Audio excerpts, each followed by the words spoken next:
इन्हें ताजा तौर पे क्या बोलेगा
Manju Khari.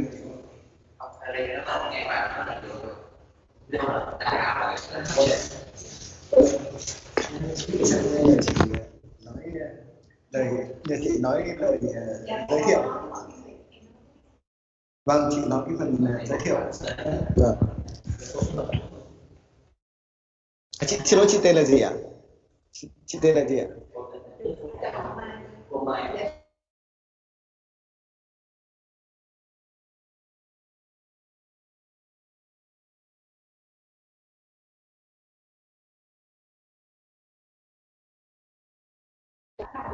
Dạ vâng.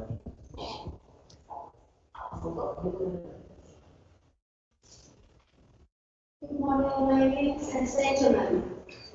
With the aim of creating a high-quality academic exchange forum among scientists, experimentalists, and foreign experts on recent advances and future trends in intelligent computing research in technical fields including electricity, electronics, mechatronics, and information technology. Today, the term of June 2020, the University of Thủ is honored to cooperate with Khari Institute of Industrial Technology in Orissa, India, to host the 5th International Conference on Research in Intelligent and Computing in Engineering. Right 2020 will be the 5th International Conference, followed by 4 rigorous successful conferences held in Kabul, India in March 2016, Uttarakhand, India in 2017, El Salvador in 2018, and Hanoi, Vietnam in 2019. This conference is always online by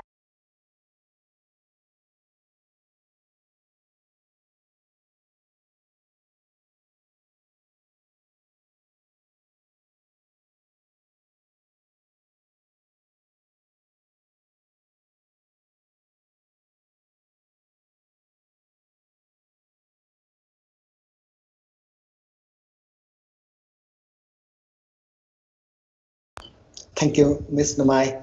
And good morning, everybody. Yeah. Can you hear me? Awesome.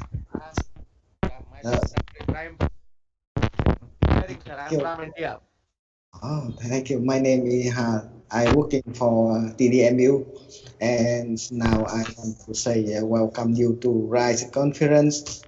And my co-chair is Dr. Manju Khari. Yeah.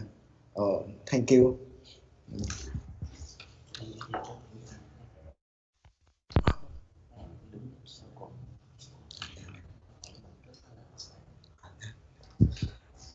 Thank you. And our first speaker is Dr. Ibrahim. Ibrahim.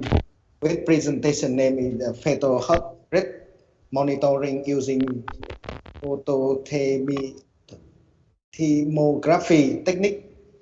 Thank you. Please, Dr. Ibrahim. Thank you. Please.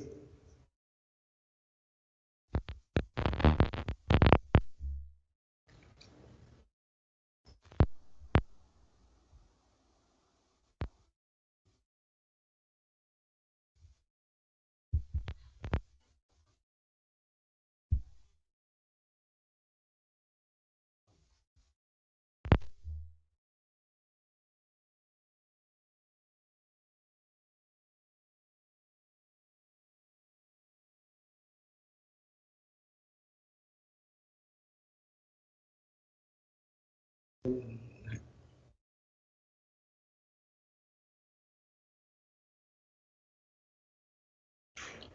Dr. Ibrahim, please have presentation namely fetal heart rate monitoring using photolithography technique.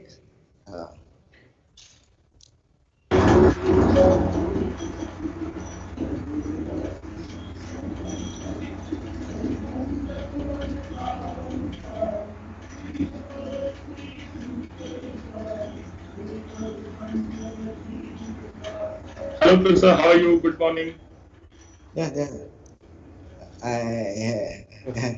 I'm Vijendra. How are you? This is first time I have a conversation with you. Okay. Yeah. It's good to see you online. We hope some people will shortly join and then we'll start the session, right? Thank you. Take care. Yeah.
Hay mình chuyển sang cái thứ hai nhỉ? Ông này.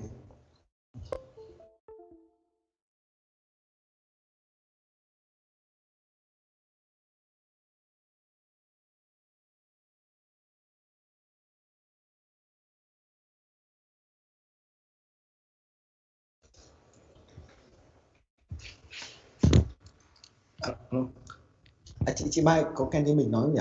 Dạ. Tức là mình nói chỗ chị có nghe thấy không? Dạ.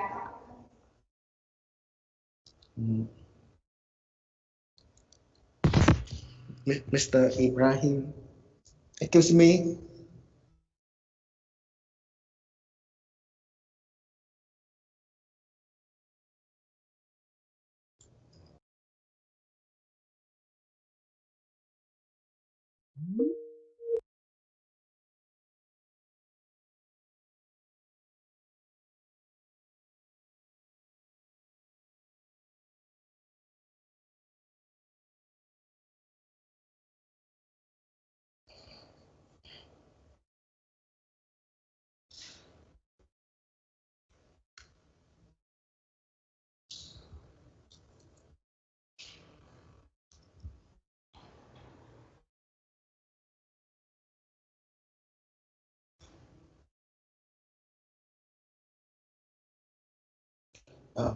Excuse me, ladies and gentlemen, if the first presentation had problem, we move to the second presentation. The second presentation is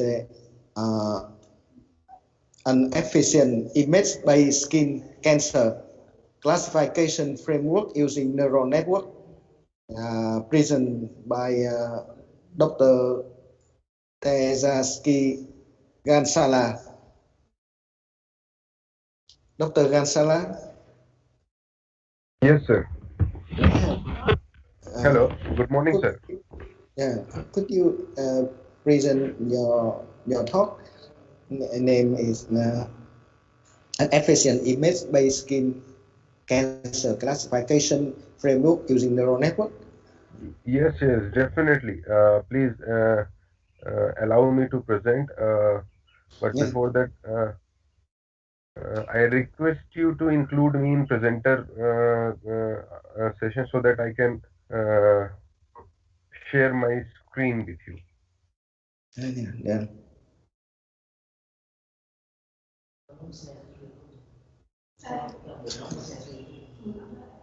Mm. Yeah. Okay. Thank you.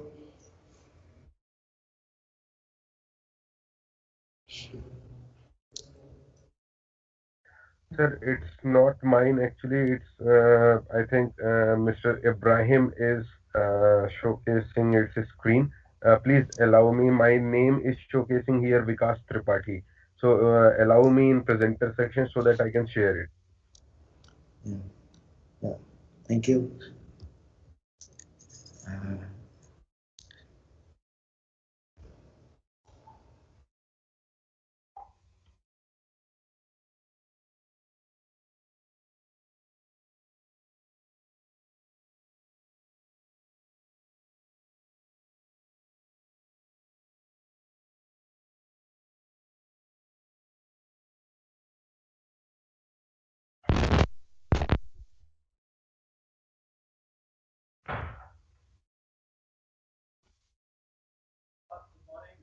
Good morning. Sir, please include me in presenter section so that I can present my paper.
Mm. Excuse me. As uh,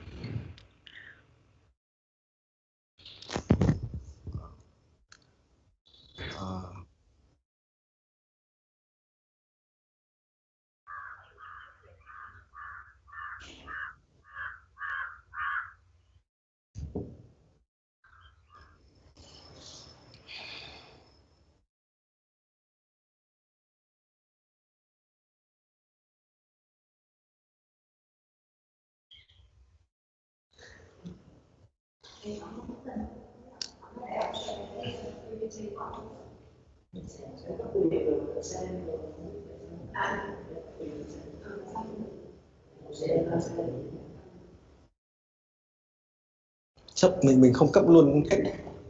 Đến ai mình mới cấp đến người đó đúng không?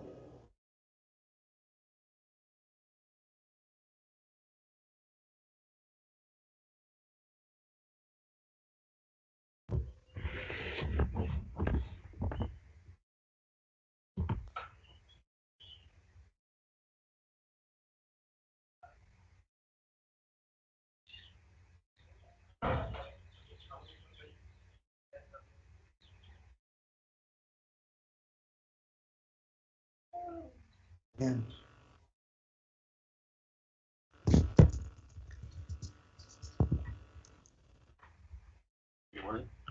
Okay, okay. Your block diagram very clearly. Yeah.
There is no sound. There is no audio.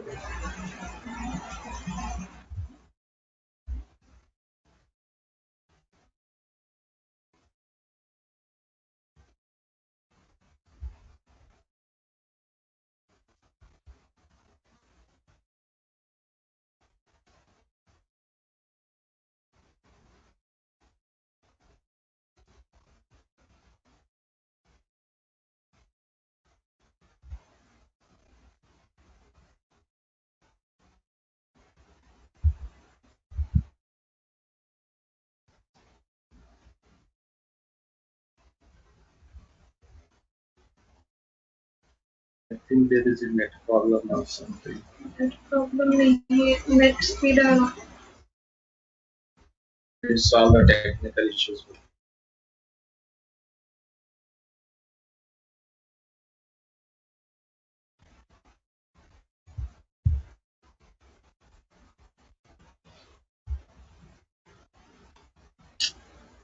They only give access to you. पहले आप करने के बाद उसको करो बोलते. Share करें ना अपना हमारे पीपीटी में.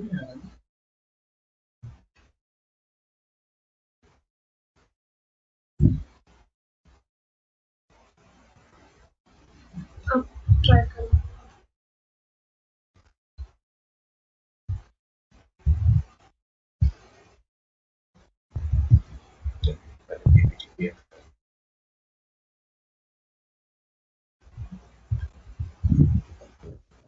We try. Oh, bây giờ rồi, giờ rồi.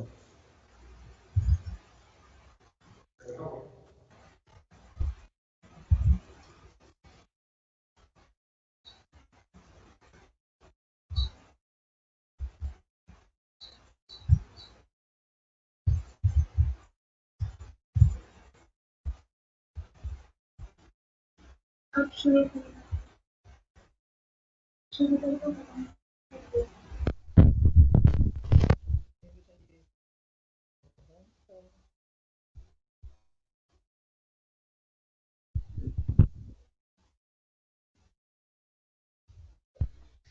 Hello, good morning, sir. Hello, hello.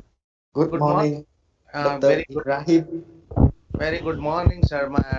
Dr. Hoang and Dr. Manju Khari. I am from India. And my title is Fetal Monitoring Heart Rate by using the photolithography techniques. It is moderate techniques and it is non-invasive techniques. And this slide sharings, I share the slides, but I am unable to. Yeah. This.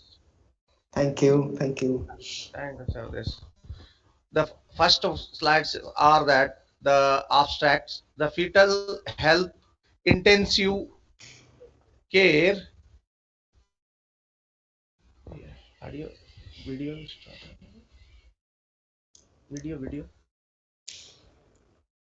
video start now. Intense care is an important aspects concerned in the organic period. The fetal heart rate supervising in a vital has an established way of the evaluating a fetal well-being of the pregnant woman throughout the gynecological period. The oscillation and electronics fetus monitoring are the two technologies available right now in the market. Use of electrodes was known output the fetus heart rate recording through the optical means by photolithography non-invasive techniques. The demonstration proves that the methodology adopted is more patient friendly and improved quality in the result.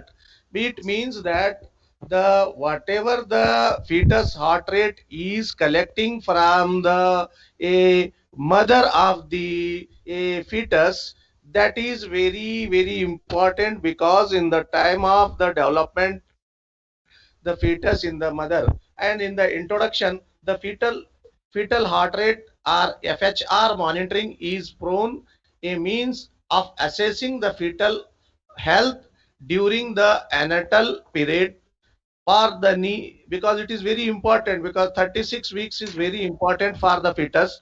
For a nearly a century, or it is past 7 decades, it has been known that the fetal photolithography or FPPG can be detected using the electrode placed on the maternal abdomen, and oscillation use the Doppler transducer, whereas the electronics recording can be done by using the special recording equipment. The photolithography is the modest, low cost, patient friendly, and practice adopting optical mechanism. And in these techniques, there is not having any hazards or electromagnetic hazards or any hazards. It is how the some inventive techniques. Due to that, it is very safer side and it is useful one. The next one, purpose system. In my system, that is non-invasive and non-ionized diagnostic and therapeutic methods are be present, such as a laser therapy, photodynamic therapy, laser Doppler photometry, photolithography. These are the four major non-invasive and non-ionized diagnostic therapy. A PPG system with the NRI means near infrared optical sensors can be measure the blood volume changes in the skin surface layer by the registering attenuation change in the near infrared spectrum. It is biophysical principle is based on the fact that there is a strong contrast in the absorption of NRI light between the blood filled vessel and the ambient blood less tissues. And purpose system in the mechanism can be understood by the behavior of study photo tissues interaction operating in the near infrared or NRI spectrum. This system with the NRI optical sensor measure blood volume attenuation changing in the light reflecting properties with the PPG or photolithography. A customary tests required to be carried out are venous osculation test or muscles pump test. A novel solution is adopted in this paper, wherein along with the PPG and CCD cameras or camera imaging techniques is adopted, giving a PPG imaging or photolithography techniques imaging. In the block diagram, here in the right side of the bottom in the block diagram, there is a fetus or it is the mother eternal, and in this here having there is a probe, and that probe or electrode will keep on the metal a mother of the womb, and it in that in that there will be have three a actually here there are four LEDs are the photo sensor will be placing. Two is to reflect is the ray or to penetrate the a ray to in the mother of the body, and two will collect the information from a reflected rays, that is called the received or the penetrated back. After penetrating, it is hit back from the once again to the body, and that is collecting by the probe, that is M1F and M2F, that is, and that will pass to the pre-amplifier model. In this pre-amplifier model, we are doing the lot of things. That is, first we are be the improving the quality of the incoming signals, because the incoming signals is have very less its current as well as the voltage, or you say wattage, it is have very less, it is 2 milli or something, it's have the very less. Due to that, it requires a lot of things to improve the quality of the incoming signals. First we are be improving or strengthening the signals or amplifying, and then will pass to the filtering. Unwanted noises will be eliminating or attenuating, and then it will pass to high resolution A to D converter, and after that with matching with the reference frequency or the reference data, and then finally we are displaying on the a screen the a position or the a how the a fetal will be developing or what are the position of the fetus. A PPG image which arrange in the high quality CCD cameras with the auxiliary optical system combined with the features of the both classical a PPG measurement and the CCD imaging. A PPG imaging avoid the time consuming scanning by the by using the CCD and arrays of the photo detector so that it can be monitor the dynamic changes of the. Excuse me, it's time is nearly run out. Please speak more faster, please. Thank you. Thank you, sir. Thank you. Yeah, If you have any questions, yeah. Any comment or question? Yeah. Uh, yeah. I have a question. Yeah. Could you share what is the problem when you uh, get in signal that reflect from fetus and how to process signal that come back uh, from the mother. Mm. And sir, I think it carry a lot of noise because the fetus inside the mother and the mother make a lot of signal. sir, first of all, I'm so sorry to say that your audio sound or your voice is not, not coming properly and unable to understand about your questions. I'm Yeah, unable to understand that. yeah, To yeah. avoid the chat I have got, sir. Avoid a noise. It will necessary only the presenter turn on the microphone and others should be off the microphone. If any questions related present, kindly post the Yeah, yeah, question. yeah. Yeah. Okay, okay, okay. Um, yeah, yeah, yeah. Mm, uh, I think that your proposal is very good, but I don't know when uh, blood of mother make a lot of signal and how to remove a signal from mother to get only signal from fetal. Sir, when we are collecting the information from the a mother of the body, in that time there will be have the muzzle noise Yeah, and the a mother ECG signals noise and the fetus ECG signals noise. In that purpose, we are using the different techniques to avoid the or to illuminate the noises like a adaptive filtering oh, techniques. Generally, he are using the adaptive filtering techniques, and yeah, in that not for the a 1 2 3 number of weightage or the number of times it will using the means high quality or high improved adaptive techniques we are used to illuminate the unwanted noises including the mother ECG also, yeah, because yeah, in the time of a 34 weeks pregnant lady, there will have the lot of muscles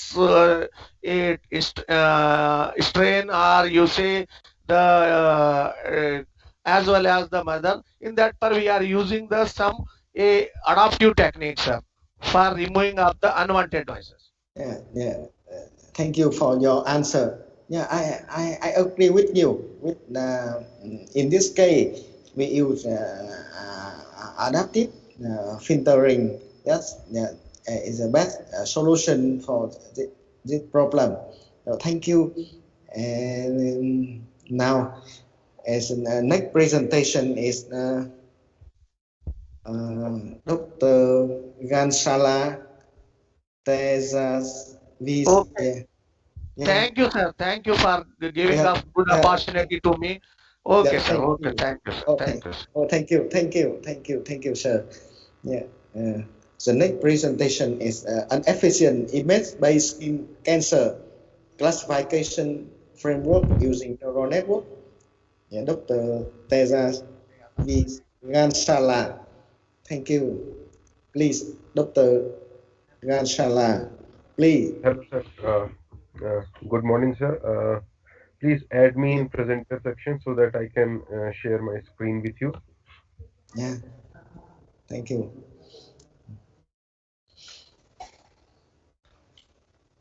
Cái số 2 Gansala. My name is showing Vikas Tripathi. Uh, that is one of my co-author who has arranged all those stuff. So please add me in my in presenter list so that I can share it.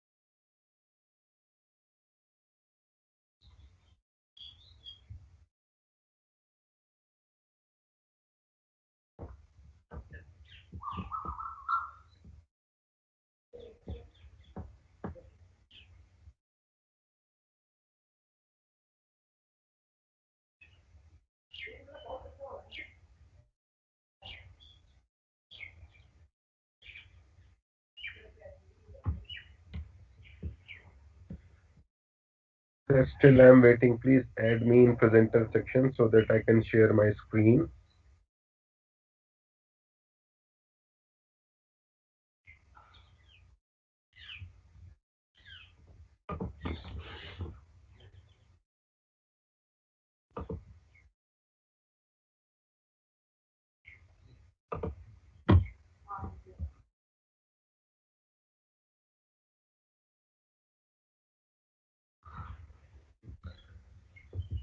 I hope my screen is pretty clear to you guys. If it is clear, then I should start my presentation.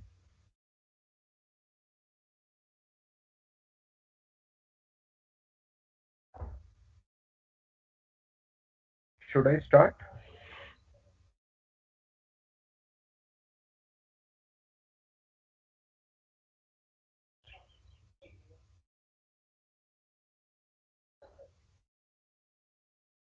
Yeah, I can see your presentation. Yeah. Okay. Very good morning to all of you. My presentation topic is an efficient image-based skin cancer classification framework using neural network, and my paper ID is 56. Now, in this presentation, uh, I'm going to talk about uh, what is skin cancer and how it can be classified using neural network, and that the work which I had done.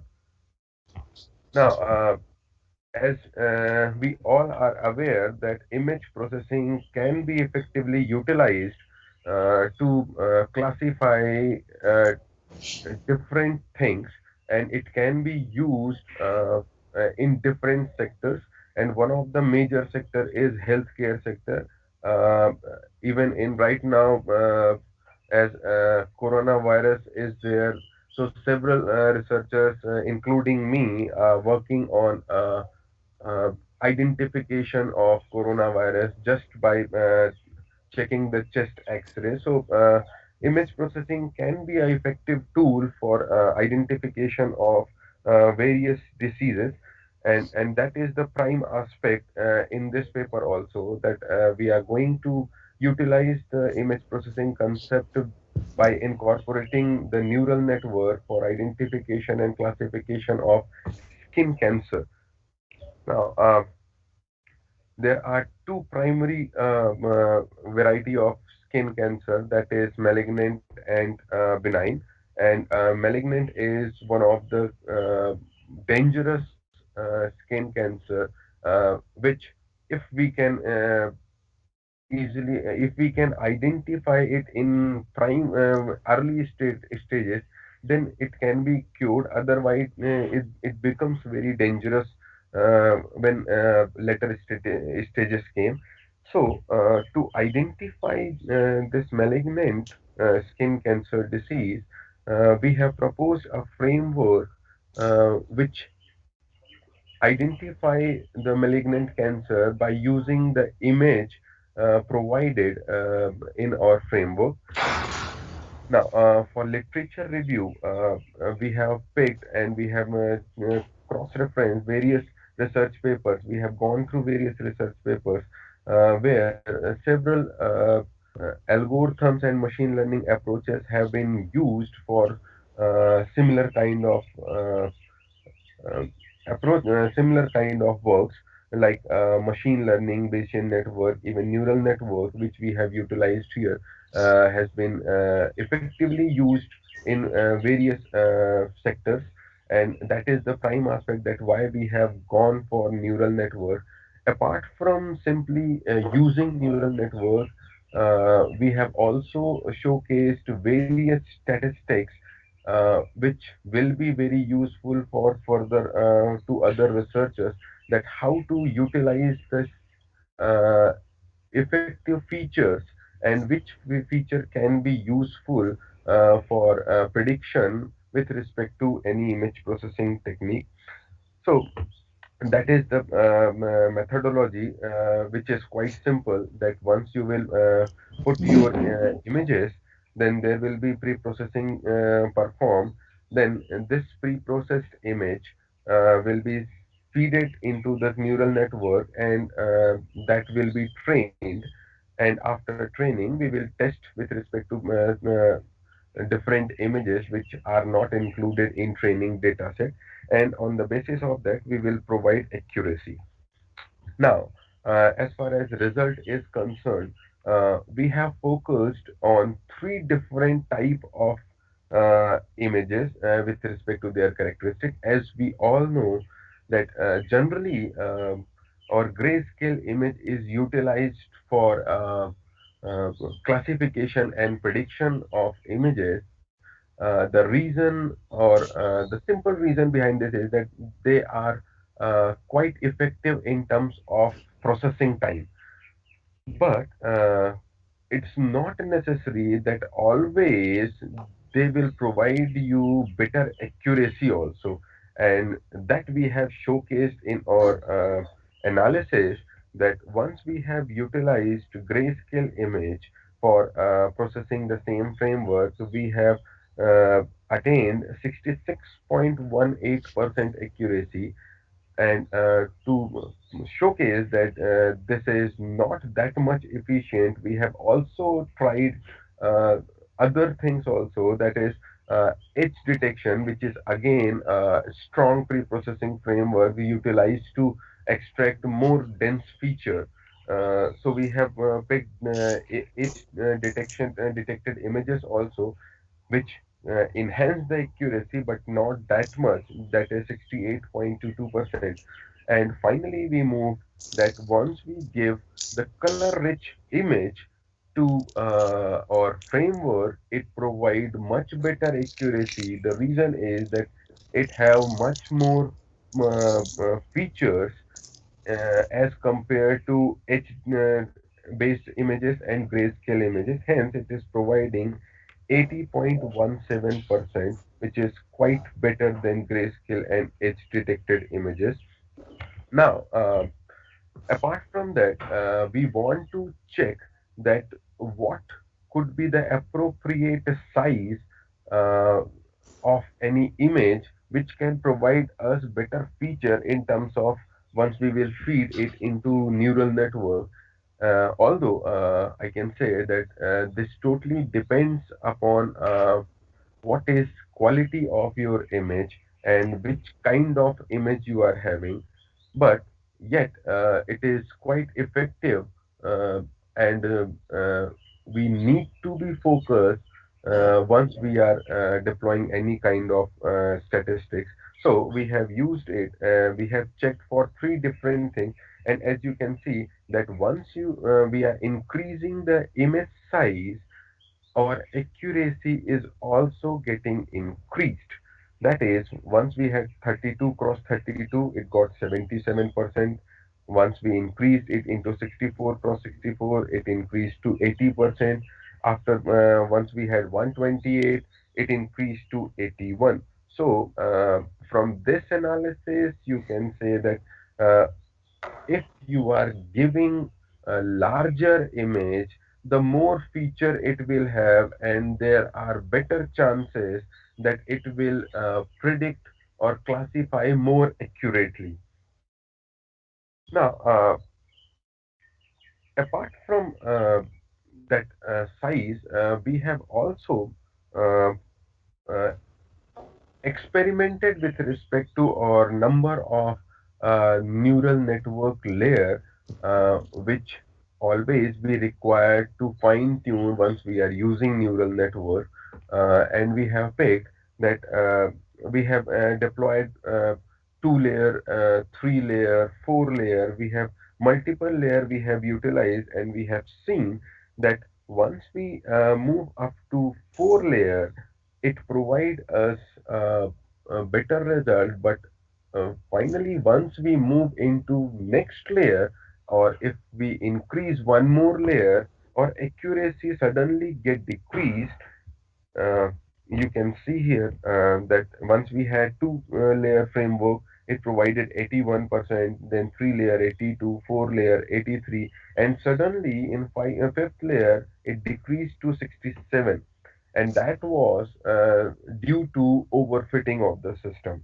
So, whenever we are trying to predict or classify anything, we need to be careful that how many number of layers will be optimum for analysis purpose, and that can vary for different data sets. So that need to be fine tuned. So overall, we have picked three different perspectives to showcase with respect to skin cancer analysis. That is, first, which kind of image will be more better for efficient prediction, that was colored image. Then we had picked that what will be the appropriate size of image for efficient prediction, that was 128 cross 128. And third, how many number of layers are required in neural network, and that was 4 layer architecture will be more suitable for this particular data set and this particular application. So that was overall all my conclusion, that what is required and why it is required. And hence, our result demonstrates that the projected model works best once the CNN include four convolutional layer with brightened picture of size 128 cross 128 with colored image. So that was my overall presentation. In future work, I have given so many things here, that what are different statistics which can be utilized for any kind of image processing. Hence, those can be used further for skin cancer detection. Uh, Still, more data set can be utilized to enhance the effectiveness of the system. And not only skin cancer, it can be used into different healthcare aspect. The same architecture can be utilized to predict other diseases also. So that is my presentation. Yeah, If you have any query, you can ask. Thank you. thank you for your presentation. Any question? Any question? Yeah, I have a question for you. Yeah, Yeah. yeah. I think in traditional method, Mm-hmm. previous method, I think that specialized uh, of skincare is some dot in the image. I um, in Uh, I think in skin when appear some dot, it means that maybe it's a skin cancer. Yeah. Uh, yeah, yeah, sorry, I'm not skin not cancer. I'm not able to understand properly that what you want to ask. But Uh, if you want to know that traditional approaches about this skin cancer, then is it that what you want to know? yeah, I want you to compare with your method with previous method. Okay, okay, Yeah, okay, okay, yeah, okay. Got. Now, that is the main reason. Traditionally, the utilization of skin cancer was done with respect to uh, uh, grayscale images. Now, what I have done, I have incorporated multiple stats that what is grayscale, how it can be utilized, and what is edge-based, how it differed, and colored image. Further, we have incorporated different other things also. Now, as far as direct comparison is concerned with respect to data set, since I have focused more on self variations and I have changed the sizes of and layers of neural network and size of images. That is the main reason that why I am not able directly to compare with the previous approaches, and hence I have given all the stats with respect to the framework which they have used. That is, most of them have utilized the grayscale. We have incorporated the approach that in grayscale, which kind of results I am getting. Uh, there are several authors which they have used the edge-based approaches. We have showcased that once you pre-process and get features from edge-based, which kind of results you are getting. So I have incorporated all those stuff uh, for the same reason that I am not able to compare directly from any specific paper. yeah. Thank you for your answer. But Uh, yeah, I had some comment. yeah. Yeah, I think that is the most important uh, factor, most important problem in skin cancer detection is Mhm. you irregular structure detection in image. Yeah, but I think I hear that skin cancer always with irregular structure, irregular shape. Yeah. So you Uh, the first step you find a special structure that not a regular structure in image. You focus on some reason and yeah. yeah. Yeah, Absolutely. The thing which you have said that it has two basic points. One is that skin cancer, we need to focus on or we require more processed image which are focusing on region of interest. That is where you have specific cancer symptoms. The second thing is it's absolutely right that there is no regular pattern directly with respect to skin cancer, and that's why this becomes a challenging task.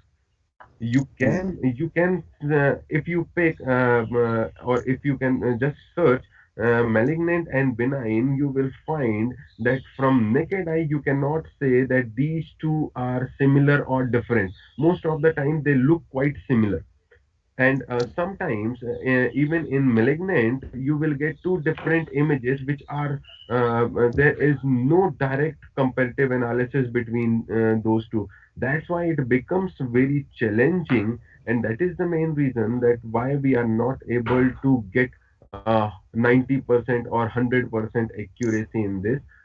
So that is the major aspect, that why we should focus on skin cancer images, because it is a challenging task. Yeah, yeah, yeah. Thank you for your answer. Uh, And the audience have more question, please contact with Dr. Vikas Tripathi. Yeah, yeah. thank you for your presentation. Yeah, thank you. Thanks. And Thanks. yeah, and next the presentation of Dr. Um, Vaisali Kara. Oh, Yeah, the name hello. reason by space filling curve for medical image scanning. Thank you. Please. Hello, Dr. Yeah, Hoang. yeah, Can yeah, you hear me? Yeah. yeah, yeah, I can hear you very Okay. Good. clearly. Yeah. Can you actually give me the permission to present my slides? Yeah, Okay. yeah, I got it. yeah, Thank you. Yeah. Okay. I hope you can see my windows clearly. yeah, yeah, yeah, very Okay. clearly. Okay. Thank you. I, So, hello everybody. yeah, yeah, Dr. Hong and Dr. Manju. Okay, and everybody else. I would like to present our region-based space filling curve for the medical image scanning. And this paper is a result of collaboration between Center of Frontier in Medical Engineering in Chiba University, Japan, and Biomedical Research Unit of Sirindon International Institute of Technology, Thailand. So I'm representing my members, Dr. Dang, Mr. Du, and Miss Yumi. So in medical imaging data, ultrasound images and CT scans is experiencing a huge surge for the past few decades. So which requires a certain amount of storage as well. So in that case, we need to compress it. So uh, as much as possible without losing many features or much data. So in order to do so, its best way would be to segment the image. So in that case, the first process would be the scanning process and then the compression. So we are actually giving our application on the scanning process. The scanning process is actually transforming the 2D image data into that 1D array. So in this case, the error, we can actually say that it's the mean square error for the compression, and the outliers we can see through the peak signal to noise ratio. So actually the scanning can be done using zigzag, raster, or a spiral technique. But context-based techniques actually proven to be effective in the medical imaging field because they emphasize on the outlying features. So in our method, we first segment the image and then we find the gradient vector flow and then of the underlying image, and that finally is used for determining our region-based path, region-based space filling curve. So the first part is the image segmentation, where we carry out a fuzzy C-means clustering method called FRFCM. In there, first, the morphological reconstruction to improve the image consistency. And the second part is that fuzzy C-means clustering for the clustering process. So here you can see the two components of that FRFCM segmentation. And when we use it in a real world scenario in a color space image with a cluster size of 3, you can see that the grayscale image quite clearly, the segmented quite clearly, and also an ultrasound breast image. Uh, it's using the cluster size of 2, and it also gives you a good segmentation. Uh, the next part is actually the smoothness, the gradient vector flow. So in here we use, give me a second. In here, actually, we try to smooth the gradient vector flow using energy function. And in this case, actually, what physically means is that we are trying to use the outliers or small vectors follow the large vectors. So we can see the actual scenario in our comparison. You can see the vector field before smoothing. You can see a lot of regions are not having data much because of these small underlying vectors. And then you can see after the gradient vector flow, it is quite smooth. So actually we are doing the smoothing technique here. And then we use this smooth gradient vector flow in our regions-based space filling curve. So the first process would be the creating the circuit map. So each 4 pixels, or let's say 4 elements, are gathered together to create this one segment. And then each edge weight is accounted for taking the minimum spanning tree, so that if one edge is below or else one edge is having a low amount of value, we are just removing that and spanning the tree. And then finally we get a Hamilton path where each pixel is traversed only once. So that is our main task in that scanning process, so that we don't reverse the scanning or go through one pixel 2 times or 3 times. Just go one time at a position. So when we use this region-based space filling curve on ultrasonic images, you can see a lot of noises in the upper scans, and then when we upper images, and when we do the scanning, you can see the patterns emerging out of them. And this is our region-based space filling curve with a cluster size of 4. For each case, we're using the cluster size of 4. And then for the comparison, we use one original image, and then we try to change the cluster size. So 4 clusters, 8 clusters, 16 and 32. So in 4, 8 and 16, actually our region-based space filling curve is performing well. And you can see this LB is referring to line-based scanning method, and PH is actually PH curves. You can say piano Hilbert curves, and also the CB means contact-based space filling curves. So all these 3 techniques we are testing with our region-based method, and it is proven to be better when the cluster side is selected properly. So you can see in the right hand side of your screen that the peak signal to noise ratio graph, even that says that okay, after the number of clusters reach out to 16, it actually does not behave as what we expect. But still, if we select the cluster size according to a feature extraction method or feature strength, then we can determine this cluster size. And then it is a very effective method to scan through. And even you can actually take some features. We don't need the whole image. So we can actually filter out some features only for the compression. So actually that is all for the presentation. So if you have any questions, you can go forward. Thank you.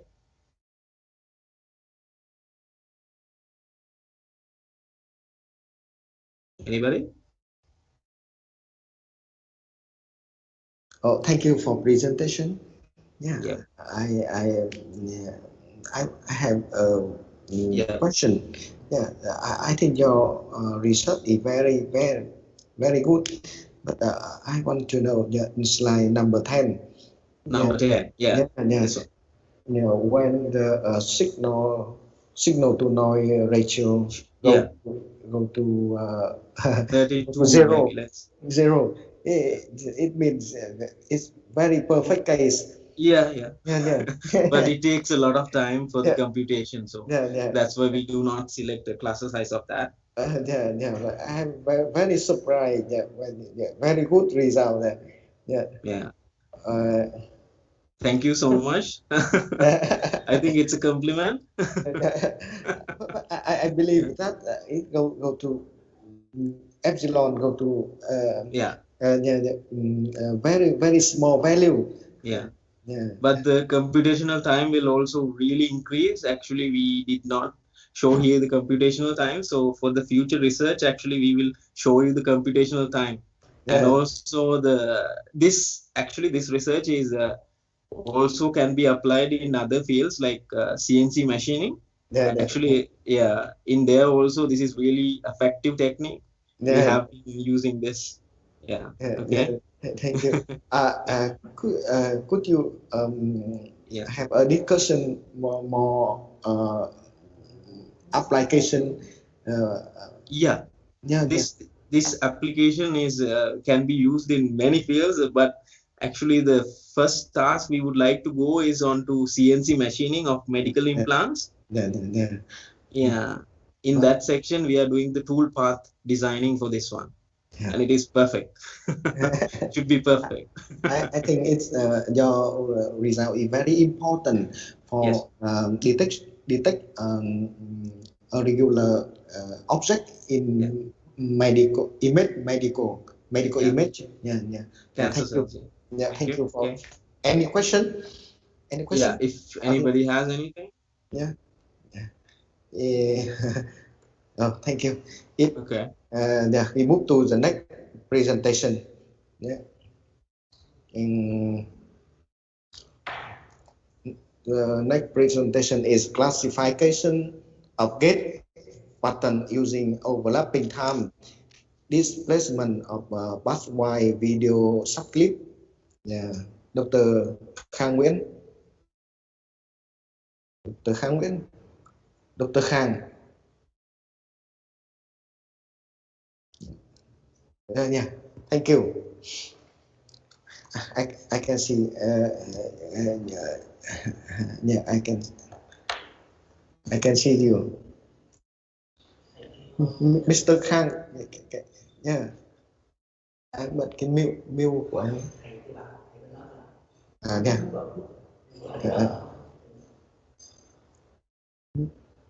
Dr. Khang, yeah, your microphone is mute. Is muting now.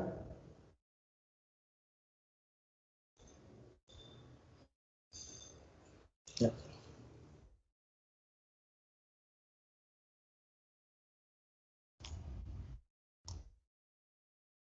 Can you hear me? Hello? Hello, I can hear you. Very. Okay, I will start the presentation now, okay? Yeah. Okay, great. Yeah. So my topic is classification of the gate patterns. There's various use case for the gate pattern classification for the disease. And this topic, actually today I have two topics.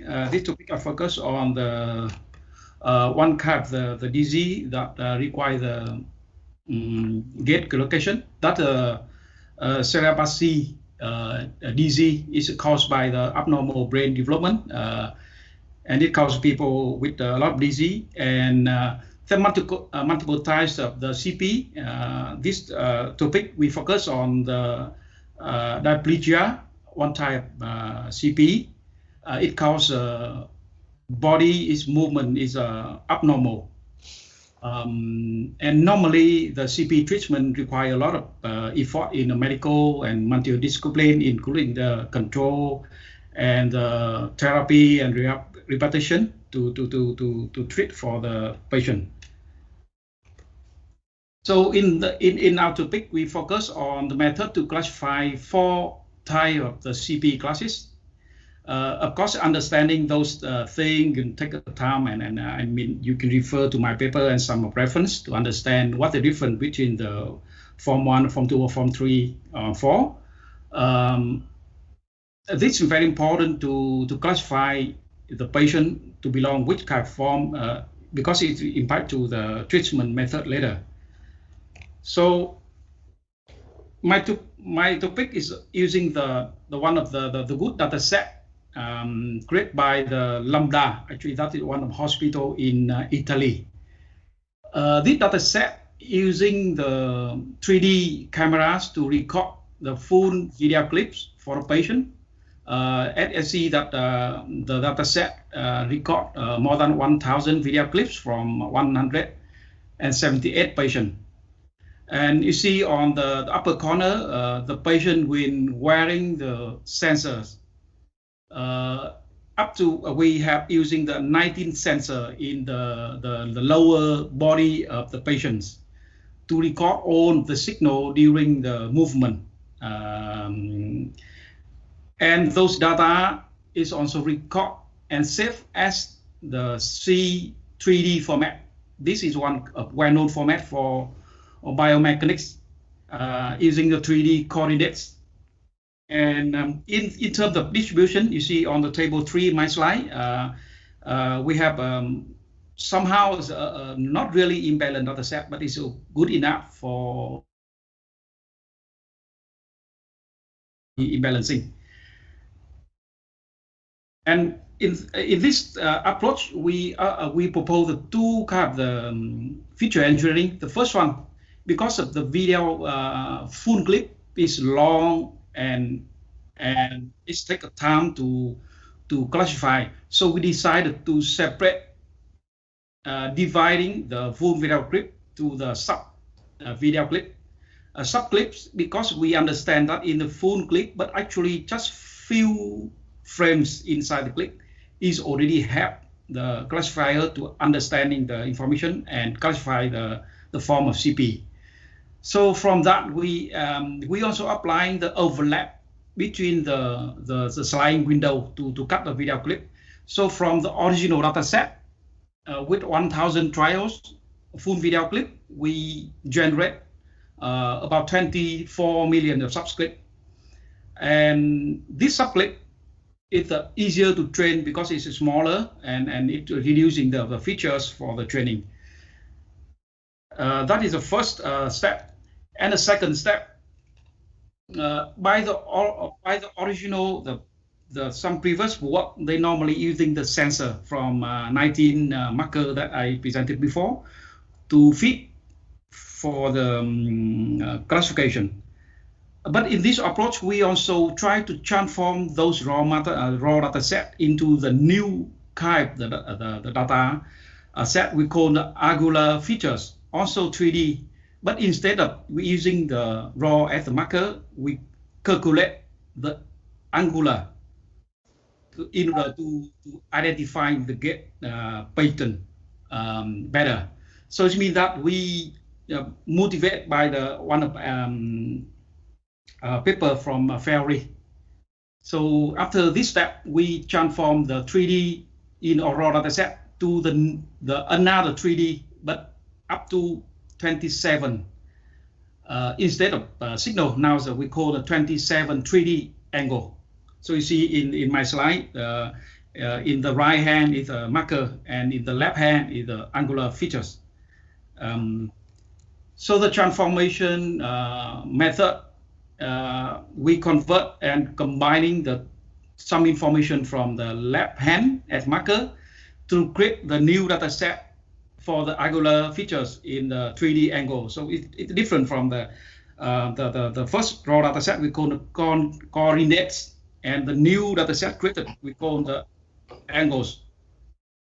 And then we fit the two data set into our model to identify which one, which method is better in terms of performance of the model. So we see that we apply the two types of feature engineering in the model. In terms of proposed architect, in order to identify which model is better for the performance, we propose 4 different type model: the MNP, SVM, and random forest, and the INN with the long short-term memories. And then we also enhance by the ensemble prediction to combine the result from the 4 output and make the prediction. And in the upper layer, you see that our data set will create the two kind, the data set, the raw coordinates and the 3D angle transformation, and we fit into the models by the deep learning. And here is the detail, the hyperparameters for our 4 model. You see that in the MMP, in the second, we focus on the feed-forward layer. And in the long-term short-term memory, and we're using also some of the different layer, like flatten, like the dropout, in order to improve the optimizing the structure.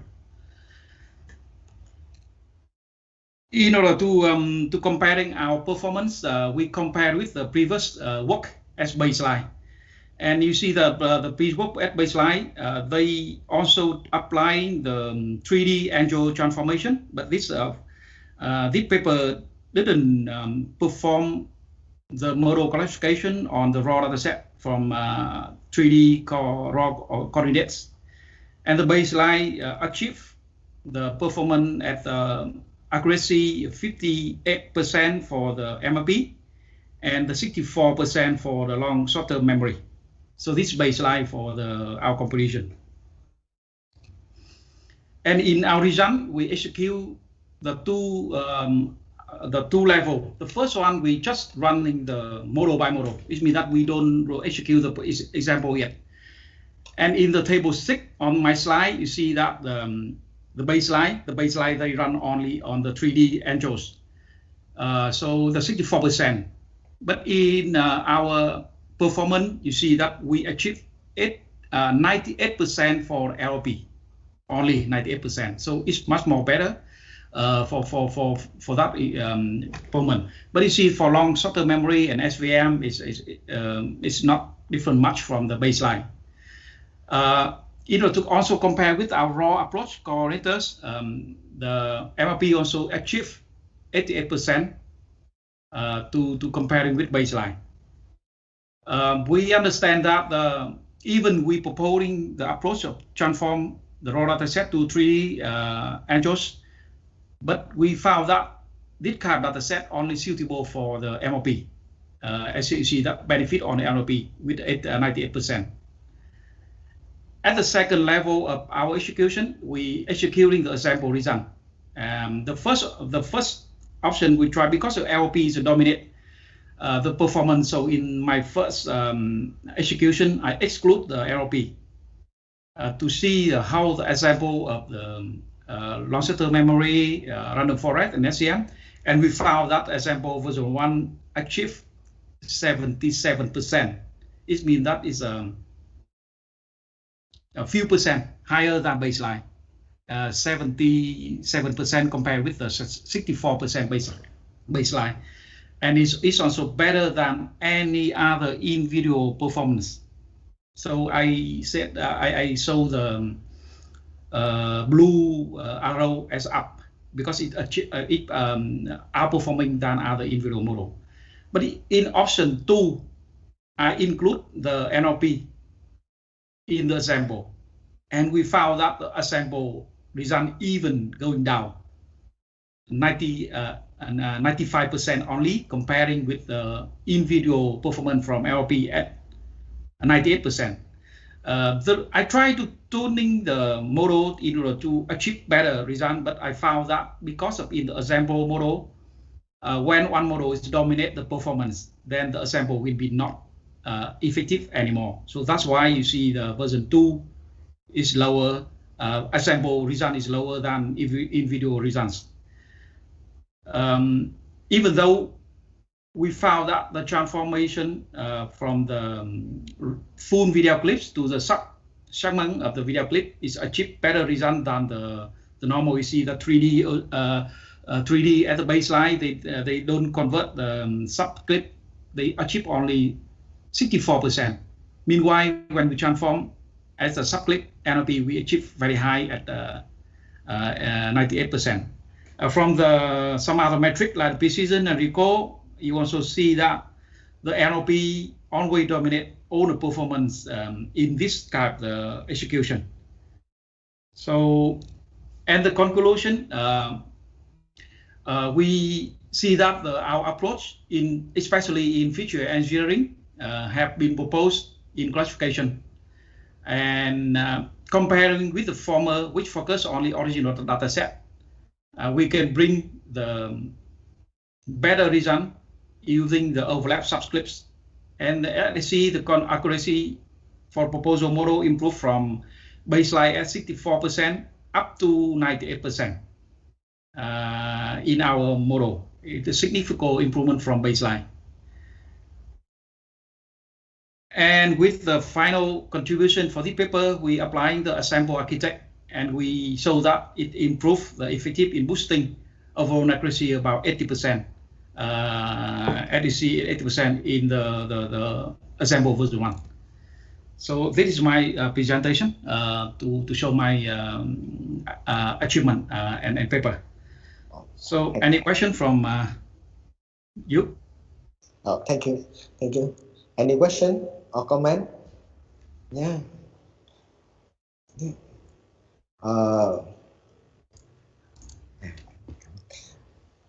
Yeah, I have a question for you. Yeah. When you compare some method for classification or long short-term memory, SVM, and could you discussion more about this method? Discussion about your method, you based on the data set or theory or I need to hear your discussion about the method for compare this. Yeah. Okay. Thank you very much for the question. For the comparison, that is the actual execution on the different model. It means that when we compare here, you see that we develop the 4 models in our code with the parameters here. It means that we compare ourselves to each other instead of comparing the baseline. So we execute with the parameter like, of course, before that, we also try some different layers for the long short-term memory and MLP. You see that we have some complex, not really complicated, but a little bit complex. For the layer, something like we apply up to 6 or 5 layers, 6 to 7, 8 layers for different model in order to achieve the result. So in the comparison, we have 2 comparisons, right? The first, we compare ourselves as a long short-term memory, NLP, random forest, and SVM is our performance, and we compare with baseline. The baseline is created by the Ferry guy in my reference. Yeah. So the comparison is that we actually compare our model and compare with previous model. Yeah. Thank you for your answer. As maybe the last question, when you show the previous slide,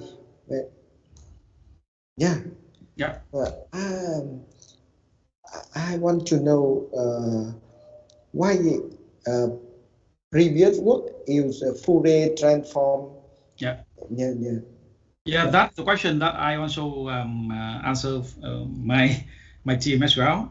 The reason the performance is not good comparing with the same model, but because we transforming the video clips. As you see here, the transformation. Instead of we feed the full video clips to the model, we separate the full video model at the subscript, so we have more features and more implicit information to detect and to classify. So the performance is increased because we hope and we found in the performance detail that in the each subclip we found that some kind of the subclip is bring better result than the full clip. That's different from a baseline. Thank you. Okay. Thank you for your answer. Okay, thank you. Thank you. We finished for presentation. So now we have Socrates. We will return after 5 minutes. Okay.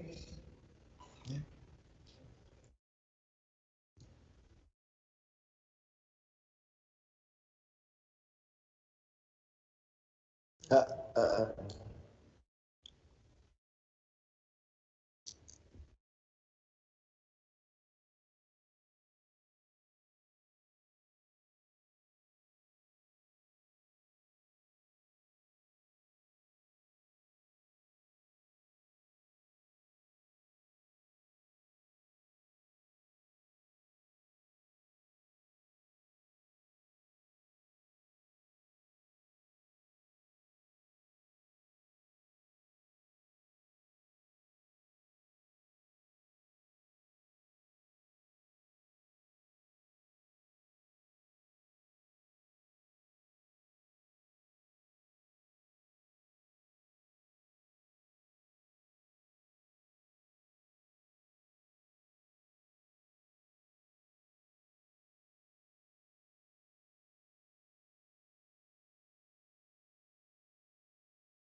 Mr. Khang Nguyen, please. Hello, Mr. Khang Nguyen. Hello? Hello, Mr. Khang Nguyen. Yeah, I'm here. Our session waiting for your presentation. No, using feature selection. Sorry. Classification of Parkinson disease associated gait pattern. Okay. I thought that my presentation is the last, moving up, right? Yeah. Okay, great. Okay, I'm gonna do it now. It's better. Thank you. Yeah. For your responsibility. Okay, can you see my slide? Yeah. Okay, I'm start now. Okay.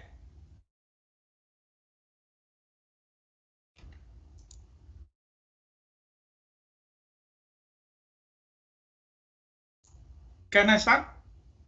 Hello. Hello.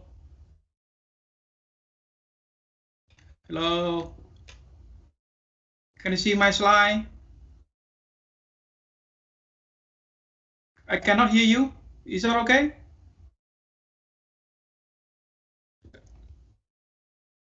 Hello, I cannot hear you.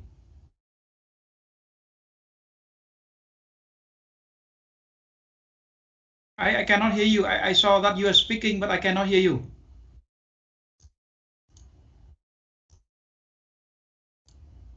Hello. What problem?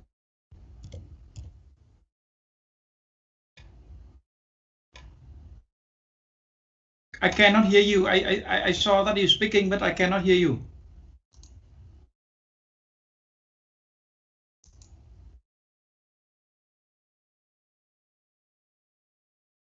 Something wrong?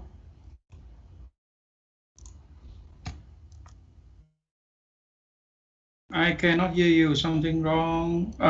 It seems that you are muting, right? You are in mute, right? Can you check your speaker? Can you check your mic? I saw that you're mute.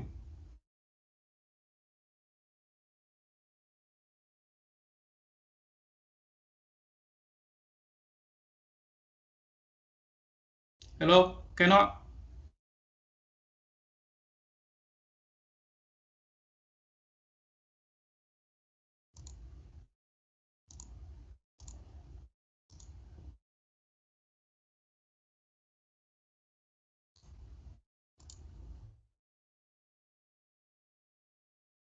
Okay, here now, you now.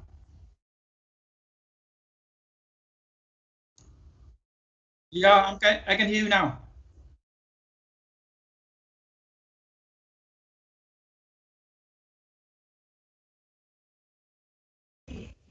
Okay, so is that okay for me to present now? Yeah. I can see Okay, your slide. Thank you, Mr. Khang Nguyen. Yeah, okay.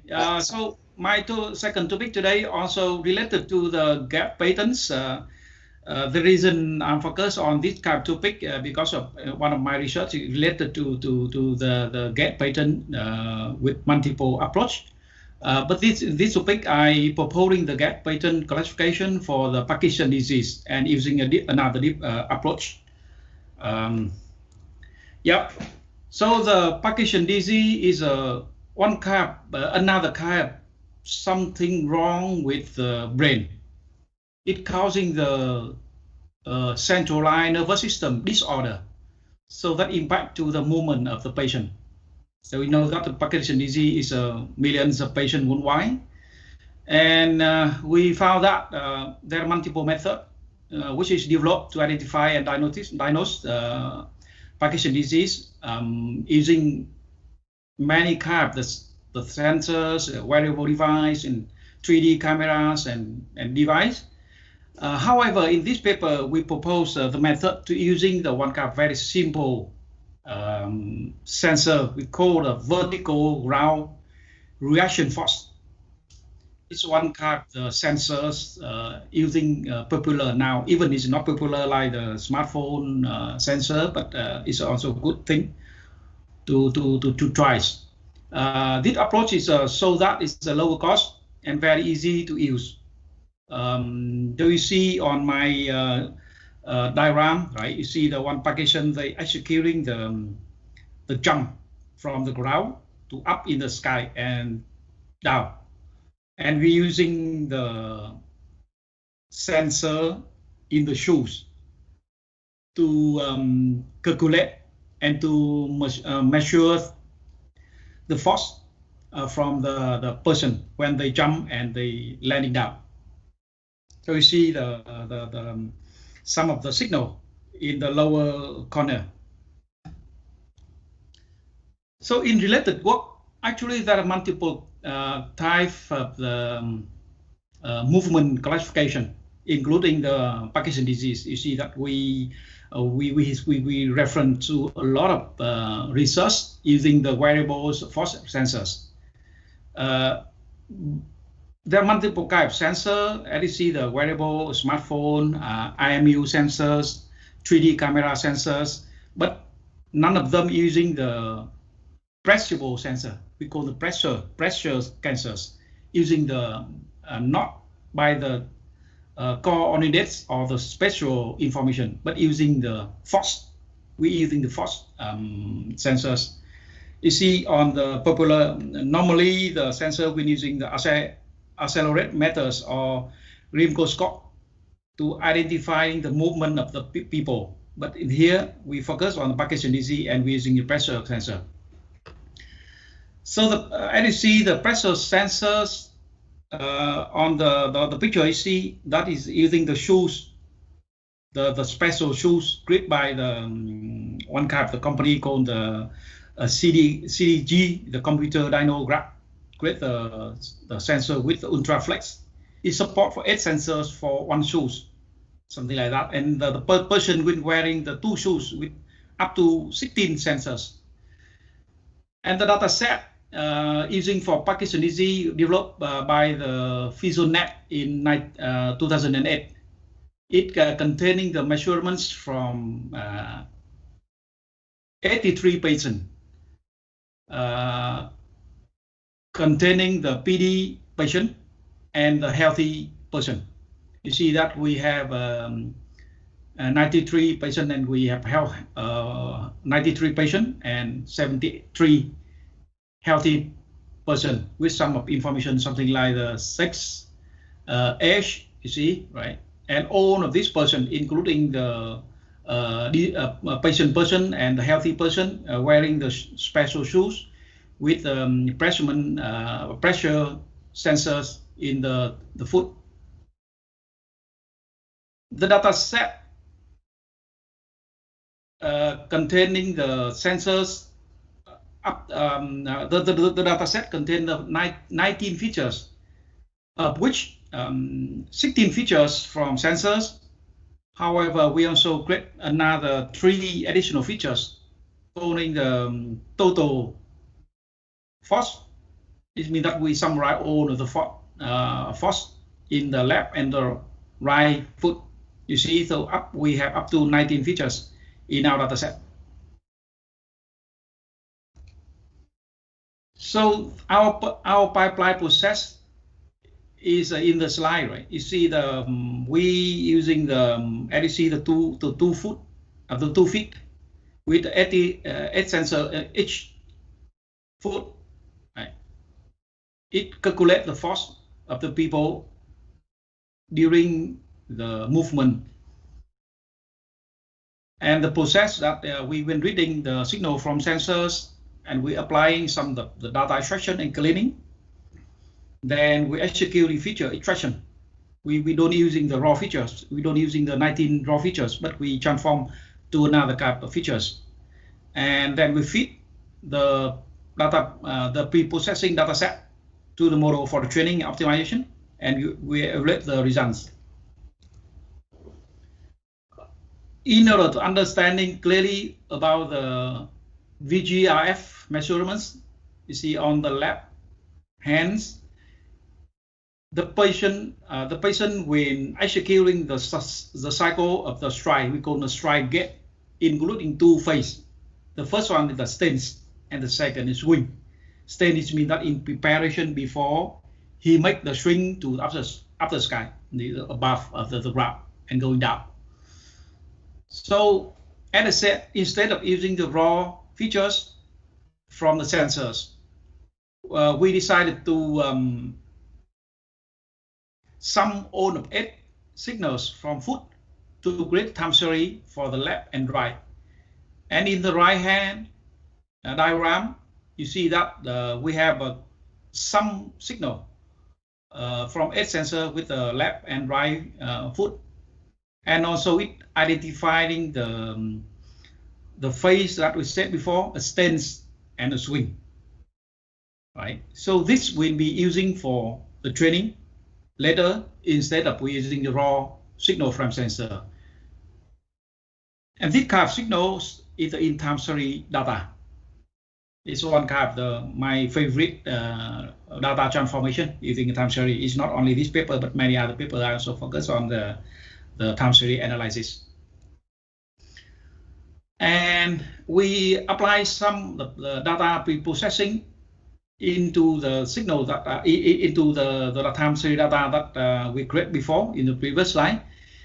We using the median filters to reducing the outlier to make the time series diagram is smoother.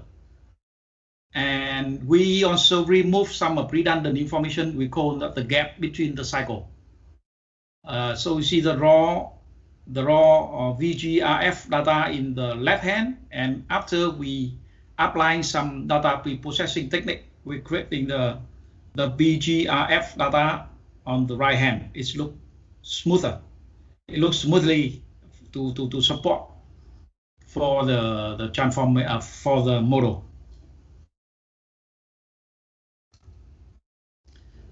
So for each kind of circle, right?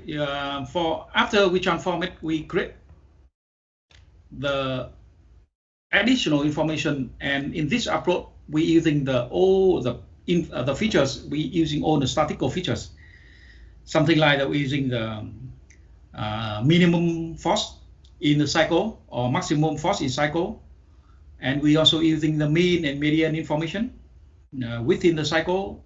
And you see that we're using up to 3 means.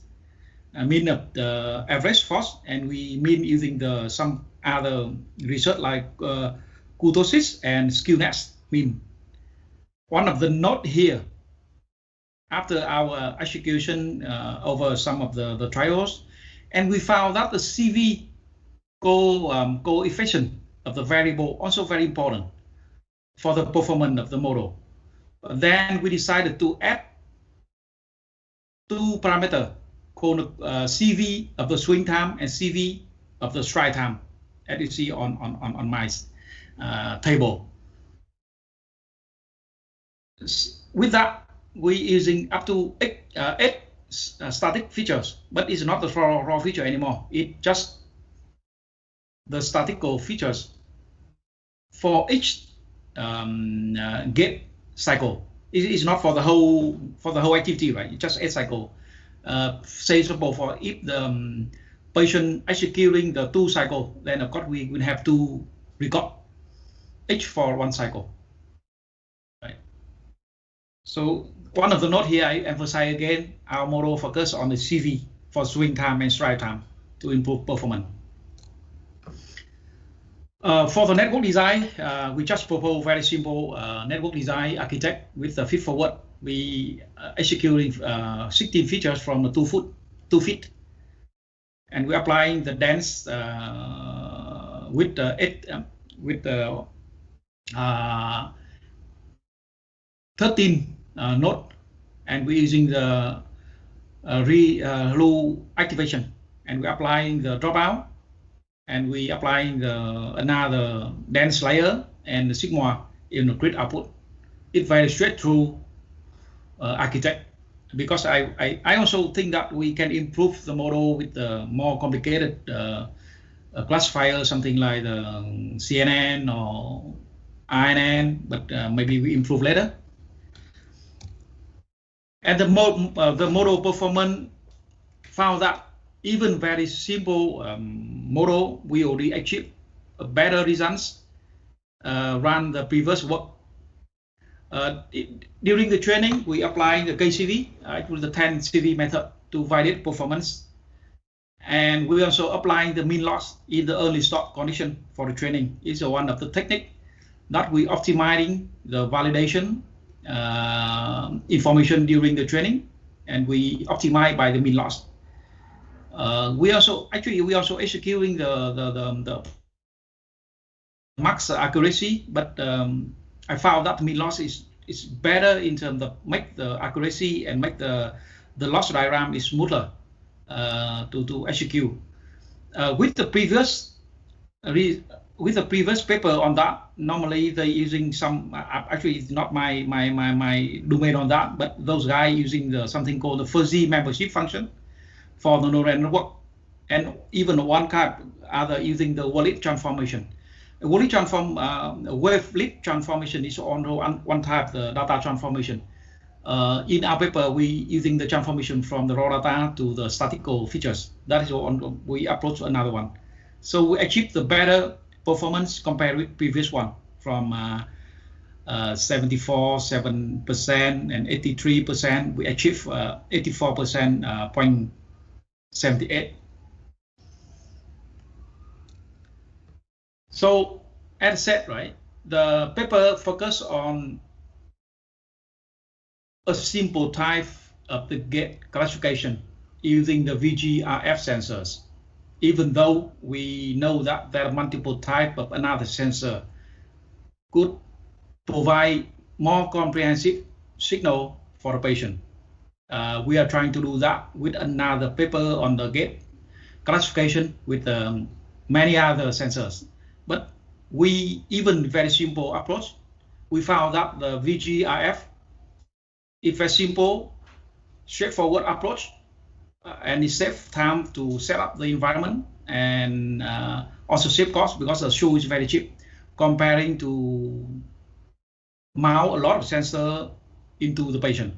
At my previous topic, we are up to 16 sensor, right? Here we have only one shoe, so it's better to conduct the exercise. So as said, the limitation of this is the sensor is very simple, only measure the force from the foot and the feet, right? In the future, as I said, we try to using the 3D depth sensors, or we can using IMU sensors to capture more information so that we can comparing again the performance between the model using the VGRF sensors and another sensors. Okay, so that is for my presentation in short. So any question?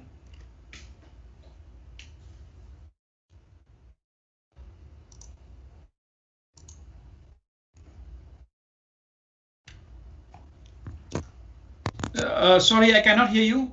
You mute again. Can you unmute? Sorry. Okay. Yeah, I can hear you now. Yeah, your presentation give me a lot of useful information, and by your talking, I know that there are different between left and right brain signal when the people sum up. Yeah. But I have a question, and could you explain more clearly about what wavelet family did you use for processing signal processing? Yeah. I hear that you use wavelet transform for signal processing. Yeah. What kind of wavelet family? Okay. Sorry that my presentation. Sorry that I might not present clearly. Yeah. The wavelet, actually, the wavelet transformation is a previous work. It's not my research. It's not my research. It's a previous work. I share this slide again. Yeah. It's not my presentation. It's not my paper. It's my Okay, paper okay. using the transformation from the gate cycle to the statical features. I know, but I just only want to hear the name of Walid family. Yeah, for example, Gaussian or Debuchy, yeah, or Ha. Yeah. Yeah. Frankly, they say that because I just read on the material and I'm not applying to my paper on the Waylift. So I didn't know much about that. But my paper focused on the statical features. Okay, okay. Thank you. Do you think when you perform smoothing on signal, do you think some information will be lost? Yeah, that is the good question. Because in my slide we also some argue between team that whether we should remove the gap between the cycle. After our execution, we found that the data set contains some noise between the gap because the patient they need some time of preparation, and they not running well between the cycle. So we remove the gap in order to reducing the noise between the cycle. Yeah. Thank you. Do you know Stefan Manlat? Uh, uh, Stefan Manlat is a scientist, a French scientist. Yeah, No, I not heard about. Yeah, yeah, he said that most of signal information is often carried by a regular structure. And yeah, but I afraid that when you mm, deny deny for your signal, maybe you lose useful information. Yeah. Mm. Yeah, I get your point, and yeah, I understand, and thank you for your comments. Yeah. And yeah, I thank you for your comment, and I will note about that in my next paper on the gate collocation. Actually, I have another more comprehensive gate classification later. Hope that I can speak again for the next event. Yeah. Thank you for Okay, your thank you, presentation. Dr. Ha. Yeah, thank you. Thank you. Okay.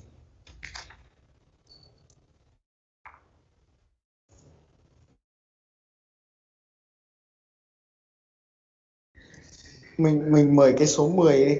Có cái ông Kuma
अनुभूति नाम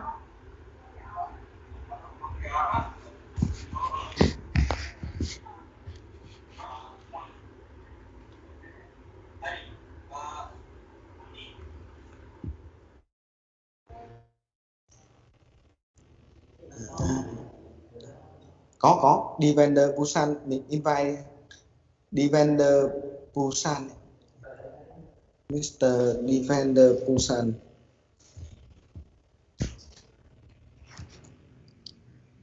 Bây giờ mình nhắn cho ông ấy nào. Excuse me, Mr. Defender Busan. Mà làm sao mà sợ không thấy ông ấy nghe đi. Không thấy trả lời gì cả. Excuse me, Mr. Dr. Defender Busan. Em sợ mình không nói đúng tên ông ấy. Excuse me, Mr. Defender Busan, please turn on your microphone. Hello, Mr. Defender Busan.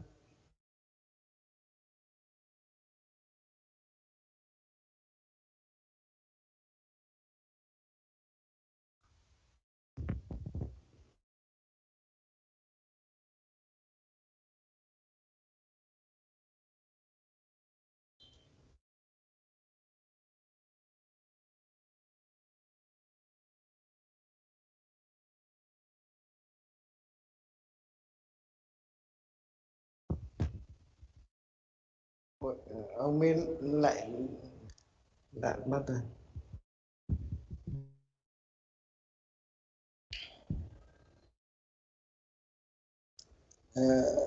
Trần Thành Đạt là em à? Thế à? Thì ông Defender Busan ông ấy lại mất đâu rồi?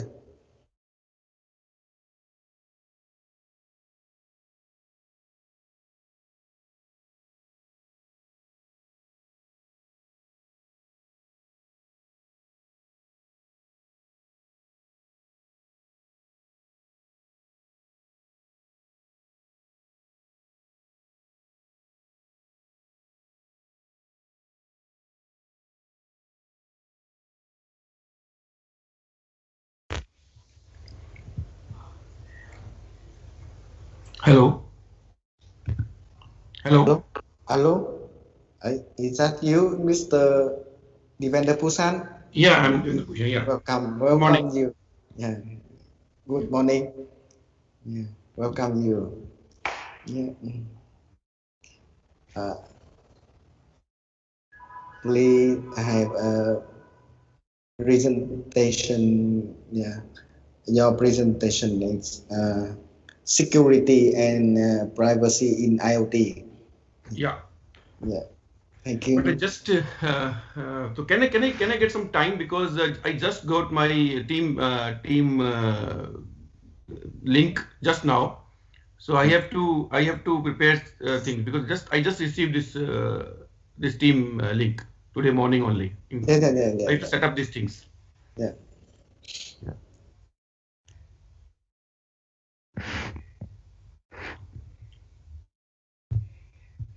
So can I so do it right now, or I can take some time to prepare things?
Yeah. Hello.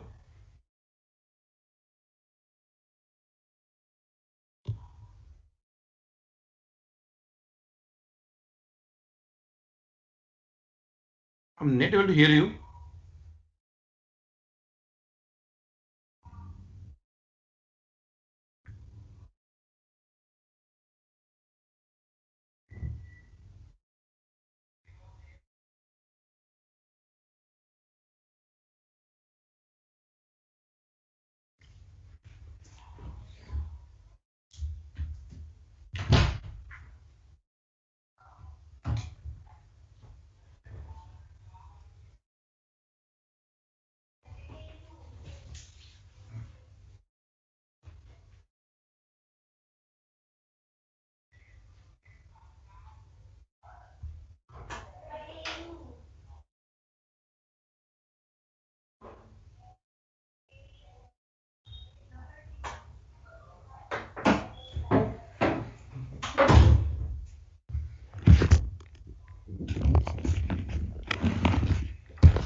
Good morning.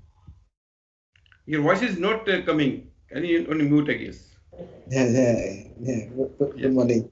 Yeah. Thank you. Yeah.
Hi, good morning, all.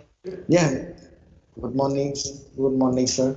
Thank you so much to give me opportunity to provide this paper to Yeah, you. yeah, yeah, yeah. Okay, that's So, okay. yeah. Mm. This paper is, I just want to mention some security is concern and risk about the IoTs, because all the IoT is a very new concept, not exactly new, Yeah, yeah. but the growth of this platform is growing in last 2 or 3 years. The concept was introduced early in 2000, but it's get popular after 2014 and all. So now a lot of IoT devices are there around us in healthcare or in production units and all. So, but there's again this technology is actually connect with the real applications or real human being will directly or indirectly to this solution. So this is an is a very risk security is a very concern about this technology. So in this paper, I just try to understand about the IoTs, what the risk involved, what is the different layer of that security layers, and how the attackers can be, more secure on that particular field or particular locations and all.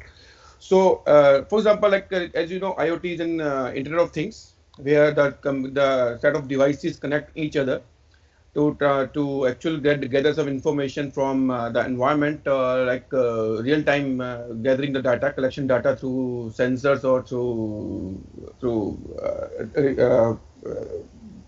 some kind sort of sensors and all, and that data get be processed by a central server at that our cloud or some data center locations. So now for that data should be traveled from that device to the central servers. There's so many security concern are there, because data should be traveled from one location to B location can be hacked by the any some sort of hackers and some sort of technological, because different protocols, different devices, different set of things will involved during this transportation. So here I just mentioned the IoT architecture. As same as mentioned, application layer is in cloud. The complete calculations, some sort of application involvement is in cloud, or it's called application, the devices and all the application. For example, in healthcare, we have collect some data for patients, heartbeat and all. So all data should be to transfer to the cloud to get central reporting and all. For that, middle layer is basically our network layer, which is the basic layer where we have to concern about this security and all. So it's and the third one is the perception layer, where the actual data can be collected and our IoT is placed over there. So I mentioned this all details about this details and all. On application layer, we have security challenges. We have all layers have the security challenges with that. Like for example, in application layer, we have application